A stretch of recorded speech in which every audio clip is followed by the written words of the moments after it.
श्री स्वामी समर्थ. नमस्कार सर्वांना. श्री स्वामी समर्थ कृपा या माझ्या मराठी यूट्यूब चॅनलवर सर्वांचं मनापासून खूप खूप स्वागत. वसुबारस, दिवाळीचा पहिला दिवस. यंदा शुक्रवार दिनांक 17 ऑक्टोबर 2025 रोजी अश्विन कृष्ण एकादशीला वसुबारस आणि रमा एकादशी आहे. या दिवसापासून आपण दिवाळीला सुरुवात करतो. घराच्या बाहेर पणत्या लावायला सुरुवात करतो. रांगोळी काढायला सुरुवात करतो. वसुबारसचा दिवस अतिशय महत्त्वाचा दिवस आहे. वसुबारसची पूजा मांडणी अगदी सोप्या पद्धतीने पण अगदी नियमानुसार परिपूर्ण आणि विधिवत कशी करावी. या दिवशी कोणते पदार्थ खाऊ नयेत ज्यामुळे गोमातेचा अपमान होईल. याचबरोबर गायीला कोणता नैवेद्य दाखवावा, वसुबारसची पूजा करताना कोणता मंत्र म्हणावा, याबाबतची सर्व माहिती मी तुम्हाला आज या व्हिडिओमध्ये सांगणार आहे. व्हिडिओ संपूर्ण पहा म्हणजे योग्य ती माहिती तुमच्यापर्यंत पोहोचेल. चॅनलवर नवीन असाल, माझा आवाज पहिल्यांदाच ऐकत असाल तर चॅनलला सबस्क्राईब करा. दिवाळीचा पहिला दिवस म्हणजे येत्या 17 ऑक्टोबरला शुक्रवारी वसुबारस आहे. या दिवसापासून दिवाळीला सुरुवात होते असं आपण मानतो. या दिवसापासून दरवाजाबाहेर पणत्या लावायला सुरुवात करायची, लाइटिंग लावायची, आकाशकंदील लावायचा, दिवे लावून आपलं घर अगदी उजळून टाकायचं आहे. वसुबारस हा सण दिवाळीच्या 6 ते 7 दिवसांच्या उत्सवातील पहिला दिवस आहे. याला गोवत्स द्वादशी असंही म्हणतात. या दिवशी गायीची तिच्या वत्सासह पूजा केली जाते. वसुबारस या शब्दातील वसु म्हणजे धन म्हणजे द्रव्य, त्यासाठी असलेली बारस म्हणजे द्वादशी म्हणजे 12वा दिवस. घरातील स्त्रिया आपल्या मुलांच्या आरोग्य आणि सुखसमृद्धीसाठी या दिवशी गाय आणि तिच्या वासराची पूजा करून मुलांच्या आयु, आरोग्य आणि प्रगतीसाठी प्रार्थना करतात. आपल्या मुलाबाळांना चांगलं आरोग्य मिळावं, निरोगी दीर्घायुष्य मिळावं, त्यांना सगळं सुख मिळावं, यासाठी प्रत्येक घरात वसुबारसची पूजा केली जाते. आता मी तुम्हाला वसुबारसची पूजा मांडणी दाखवणार आहे. अगदी तशीच पूजा तुम्ही घरच्या घरी ही पूजा करायची आहे. तुमच्या जवळपास जर गोठा असेल तर अतिशय उत्तम, तुम्ही तिथे जाऊन ही पूजा करू शकता. पण आता शहरामध्ये तर गोठा किंवा गायी मिळणं जरा कठीणच आहे. त्यामुळे आपल्याला गायीच्या मूर्तीची पूजा करायची आहे. बघा, आपण गायीसाठी नैवेद्य तर प्रत्येक सणावाराला काढत असतो, पण वर्षातून हा एकच दिवस असा असतो जेव्हा आपण गायीचा मान सन्मान करतो, तिची पूजा करतो. म्हणून प्रत्यक्षात जर तुम्हाला गाय पूजेसाठी उपलब्ध नाही झाली तर गायीच्या मूर्तीची का होईना आपल्याला पूजा करायची आहे. कारण गायीला आपण लक्ष्मी स्वरूप मानतो. गायीच्या अंगात 33 कोटी देवांचं स्थान आहे असंही आपण मानतो. म्हणून वर्षातून या एका दिवशी आपल्याला गायीची तिच्या वासरासह पूजा करायची आहे. यासोबतच बघा, समुद्रमंथनातून 5 कामधेनू उत्पन्न झाल्या होत्या. त्यापैकी नंदा नामक धेनूस उद्देशून हा सण साजरा केला जातो. घरात लक्ष्मीचे आगमन व्हावे या हेतूने या दिवशी सवत्स धेनूची पूजा करण्याची प्रथा आहे. गाय ही इतकी महत्त्वाची आहे की गायीपासून प्रत्येक पदार्थ जो मिळतो तो अत्यंत उपयुक्त, सात्विक आणि गुणकारी असतो. जसं की दूध, दही, तूप, गोमूत्र, शेणखत या सगळ्या गोष्टी महत्त्वाच्या असतात. आता आपल्याला वसुबारसची जी पूजा मांडणी करायची आहे, ही पूजा तुम्ही देवघरासमोरही मांडू शकता. याचबरोबर दुसरीकडे कुठेही ही पूजा मांडणी तुम्ही करू शकता. या पूजा मांडणीसाठी जास्त जागा लागत नाही. ही पूजा मांडणी तुम्ही दिवसभरात कधीही करू शकता. वसुबारसची ही पूजा मांडणी तुम्ही सकाळीही करू शकता किंवा संध्याकाळी सुद्धा करू शकता. माझ्याकडे गाय वासराची ही मातीची मूर्ती आहे. माझ्या सुनबाईंनी ही मूर्ती आणली होती आणि गाय वासराची ही मूर्ती माझ्या देवघरात असते. ही पंचधातूची मूर्ती आहे. तुमच्याकडे जी कोणतीही मूर्ती असेल ती तुम्ही पूजेमध्ये ठेवू शकता. जर तुमच्याकडे गाय वासराची मूर्तीच नसेल तर बघा, तुम्ही गुगलवर सर्च करा. तिथे तुम्हाला गाय वासराचे खूप छान छान फोटो मिळतील. त्यातील एखाद्या चांगल्या फोटोची तुम्ही कलर प्रिंट काढा. त्या फोटोची जरी तुम्ही या दिवशी पूजा केली तरी चालेल. तुमचं ड्रॉइंग चांगलं असेल तर एखादा प्लेन पेपर घेऊन त्यावर तुम्ही गाय वासराचं चित्र काढलं आणि त्याची पूजा केली तरी चालेल. पण या दिवशी पूजा मात्र नक्की करा. पूजा मांडणीसाठी एक पाट घ्यायचा आहे किंवा चौरंग घ्या. पाटासमोर किंवा चौरंगासमोर रांगोळी काढा. वसुबारसच्या दिवशी रांगोळी काढताना गोपद्म आवर्जून काढा. यानंतर सर्वप्रथम दिवा लावायचा आहे. दिव्याची पूजा करून घ्यायची आहे. कोणतीही पूजा असो ती दिव्याच्या साक्षीनेच केली जाते, म्हणून सर्वप्रथम दिवा लावायचा.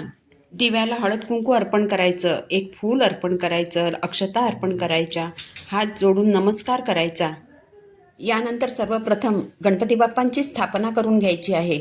तुम्ही जर देवघरासमोर पूजा मांडणार असाल तर तुमच्या देवघरात जिथे बाप्पांचं स्थान आहे तिथल्या तिथे जरी तुम्ही त्यांना हळद कुंकू फूल अक्षता अर्पण केल्यात ओवाळलं तरी चालेल.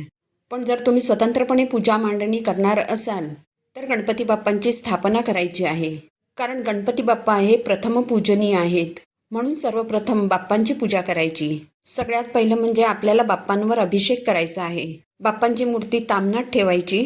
अभिषेक हा नेहमी प्रथम पाण्याने, मग दुधाने किंवा पंचामृताने, नंतर पुन्हा पाण्याने अभिषेक करायचा. तर बाप्पांच्या मूर्तीवर 11 पळी पाण्याने अभिषेक करा, नंतर 11 पळी दुधाने अभिषेक करायचा, नंतर पुन्हा 11 पळी पाण्याने अभिषेक करायचा. अभिषेक करताना ओम गम गणपते नमः या मंत्राचा जप करायचा. त्यानंतर बाप्पांची मूर्ती स्वच्छ कापडाने स्वच्छ पुसायची. इथे मी विड्याचं जोडपान ठेवलं आहे, त्यावर थोड्याशा अक्षता ठेवायच्या आणि त्यावर बाप्पांच्या मूर्तीची स्थापना करायची. यानंतर बाप्पांची पूजा करायची. गणपती बाप्पांना अष्टगंध लावायचं, हळद कुंकू अर्पण करायचं, अक्षता अर्पण करायच्या. दुर्वा असतील तर दुर्वांची जुडी अर्पण करायची. जास्वंदाचं फूल किंवा कोणतंही लाल फूल अर्पण करायचं. कापसाचं वस्त्र अर्पण करायचं. यानंतर गूळ खोबऱ्याचा नैवेद्य अर्पण करायचा. पाण्याचा भरीव चौकोन करून त्यावर नैवेद्य ठेवायचा आहे. नैवेद्याभोवती पाणी फिरवायचं. यानंतर बाप्पांना धूपदीपाने ओवाळायचं, हात जोडून नमस्कार करायचा. अशी अगदी साध्या सोप्या पद्धतीने आपल्याला बाप्पांची स्थापना करायची आहे. यानंतर आपल्याला बाळकृष्ण भगवानांची स्थापना करायची आहे. आता ही पूजा जर तुम्ही देवघरात करणार असाल किंवा अगदी देवघरासमोर पूजा मांडणार असाल तर देवघरात जिथे बाळकृष्णांची मूर्ती स्थापित केलेली असेल तिथेच तुम्ही त्यांना गंध फूल अक्षता अर्पण करून त्यानंतर धूपदीपाने ओवाळलं तरी चालेल. पण स्वतंत्रपणे जर तुम्ही वसुबारसची पूजा मांडणी करणार असाल तर तुम्हाला या पूजेमध्ये बाळकृष्णांची स्थापना करायची आहे. कारण गाय वासरू आणि भगवान बाळकृष्ण यांचं अगदी अतूट असं नातं आहे. जिथे भगवान श्रीकृष्ण तिथे गाय वासरू असतेच. त्यामुळे वसुबारसच्या या पूजेमध्ये आपल्याला भगवान श्रीकृष्णांची स्थापना करायची आहे. सर्वप्रथम मूर्तीवर अभिषेक करायचा आहे. भगवान श्रीकृष्णांची मूर्ती तामणामध्ये ठेवायची. प्रथम 11 पळी पाणी घालत पाण्याने अभिषेक करायचा. मग नंतर 11 पळी दुधाने अभिषेक करायचा. नंतर पुन्हा 11 पळी पाण्याने अभिषेक करायचा. अभिषेक करताना ओम नमो भगवते वासुदेवाय नमः या मंत्राचा जप करायचा. अभिषेकानंतर मूर्ती स्वच्छ पुसायची. आणि इथे मी विड्याचं जोडपान ठेवलं आहे, त्यावर थोडे तांदूळ ठेवून त्यावर मूर्तीची स्थापना करायची आहे. तुमच्याकडे जर बाळकृष्णांचे दागिने असतील तर तुम्ही ते बाळकृष्णांना घालू शकता. यानंतर बाळकृष्णांना गंध अर्पण करायचा, फूल अक्षता अर्पण करायच्या, वस्त्र अर्पण करायचं. तुळशीचं पान मंजुळासहित असेल तर तसं अर्पण करा किंवा नुसतं एक तुळशीचं पान अर्पण केलं तरी चालेल. त्यानंतर नैवेद्य अर्पण करायचा. मी इथे दूध साखरेचं नैवेद्य अर्पण करत आहे. तुमच्याकडे जर एखादं फळ असेल तर ते फळ सुद्धा तुम्ही अर्पण करू शकता. पाण्याचा भरीव चौकोन करून त्यावर नैवेद्य अर्पण करायचा. नैवेद्याभोवती पाणी फिरवायचं. यानंतर धूपदीपाने ओवाळायचं, हात जोडून नमस्कार करायचा. अशा प्रकारे अगदी साध्या सोप्या पद्धतीने आपल्याला बाळकृष्ण भगवानांची स्थापना करायची आहे. आता यानंतर आपल्याला गाय वासराच्या मूर्तीची स्थापना करायची आहे. तामणामध्ये गाय वासराची मूर्ती घेऊन गाय वासराच्या अंगावर पाणी घालून अभिषेक करायचा. अभिषेक करताना तुम्ही गोमाताय नमः असं म्हणू शकता. गायीच्या 4ही पायावर पाणी घालायचं आहे. तुम्ही जर गोठ्यात जाऊन गायीची पूजा करणार असाल तर तिथेही तुम्हाला गायीच्या 4ही पायावर पाणी घालायचं आहे. यानंतर मूर्ती स्वच्छ पुसायची. विड्याच्या जोडपानावर तांदूळ ठेवून गाय वासराच्या मूर्तीची स्थापना करायची आहे. गाय वासराला हळद कुंकू अर्पण करायचं, फूल अर्पण करायचं, अक्षता अर्पण करायच्या. यानंतर नैवेद्य अर्पण करायचा. इथे मी गुळाचा नैवेद्य अर्पण करत आहे. पाण्याचा भरीव चौकोन करून त्यावर नैवेद्य ठेवायचा. नैवेद्याभोवती पाणी फिरवायचं, हात जोडून नमस्कार करायचा. ही पूजा आपल्याला आपल्या मुलांच्या सुखी आयुष्यासाठी आणि निरोगी दीर्घायुष्यासाठी करायची असते. प्रत्येक आई आपल्या मुलांसाठी ही पूजा करत असते. तर अशा अगदी साध्या सोप्या पद्धतीने आपल्याला वसुबारसची पूजा करायची आहे. या ठिकाणी गाईला नैवेद्य अर्पण करताना आपल्याला एक मंत्र म्हणायचा आहे. आपलं केंद्रात जे पुस्तक मिळतं ना, सण वार व्रत वैकल्य, यामध्ये हा मंत्र दिलेला आहे. ज्यांच्याकडे हे सण वार व्रत वैकल्य हे पुस्तक असेल त्यांनी त्या पुस्तकातून हा मंत्र म्हणावा. ज्यांच्याकडे पुस्तक नसेल त्यांच्यासाठी हा मंत्र मी म्हणून दाखवते. तर गाईला नैवेद्य अर्पण करताना हातात नैवेद्य घ्यायचा आणि मंत्र म्हणायचा आणि मंत्र म्हणून झाल्यावर तुम्हाला नैवेद्य अर्पण करायचा आहे. तर मंत्र असा आहे: क्षीरोदाहरण वसंभूते सुरासुर नमस्कृते सर्वदेवमये मातृगृहणार्घ्य नमोस्तुते. या मंत्राचा अर्थ असा आहे: क्षीरसागरातून जन्मलेल्या सूर असुरांना वंदनीय ठरलेल्या जिच्या शरीरात सर्व देवता आहेत, हे माते, हा आमचा पूजनाचा अर्घ्य घे. तुला माझा नमस्कार असो. या दिवशी आपल्याला काही नियमांचं देखील पालन करायचं आहे. या दिवशी एकादशी असते, गाईचा उपवास असतो, म्हणून गाईला गहू डाळ वगैरे खाऊ घालू नये.